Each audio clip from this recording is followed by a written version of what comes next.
പെൺമക്കൾ ജനിച്ചാൽ അത് ബാധ്യതയാകുമെന്ന് വിശ്വസിക്കുന്ന സമൂഹങ്ങൾക്കുള്ളൊരു സന്ദേശമാണിത്. ഒരു കുഞ്ഞു മാലാഖയുടെ കഥ.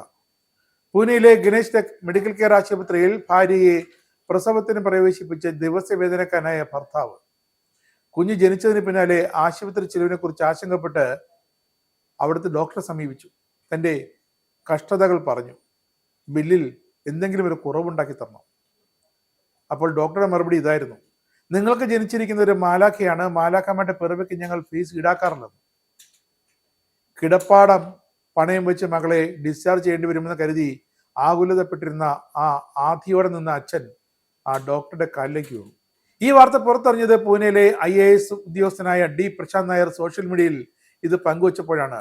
തൊട്ടു പിന്നാലെ വ്യവസായിയായ ആനന്ദ് മഹീന്ദ്ര അത് ട്വീറ്റ് ചെയ്തു. അങ്ങനെയാണ് ഡോക്ടർ ഗണേശും അദ്ദേഹത്തിന്റെ ആശുപത്രിയും വാർത്തകളിൽ നിറയുന്നത്. പെൺമക്കൾ ബാധ്യതയാകുമെന്ന് കരുതുന്ന ഒരു സമൂഹത്തിനുള്ള സന്ദേശമാണിത്. പെട്ടെന്നൊരു വെളിപാടിൽ ചെയ്തതല്ല ഡോക്ടർ ഗണേശും ആശുപത്രിയും ഈ സംഭവം. 2007 ആശുപത്രി ആരംഭിച്ചത് മുതൽ ഇതുവരെ 1000-ഓളം പെൺകുട്ടികളുടെ ജനനം ഇവിടെ സൗജന്യമായി ചെയ്തു നൽകിയിട്ടുണ്ട്. 2 പെൺകുട്ടികളുടെ അച്ഛനെന്ന നിലയ്ക്ക് തനിക്കറിയാം ഈ മാലാഖമാർ പിറക്കുമ്പോഴുള്ള ആനന്ദം. 2 വട്ടം താനത് അനുഭവിച്ചതാണ്.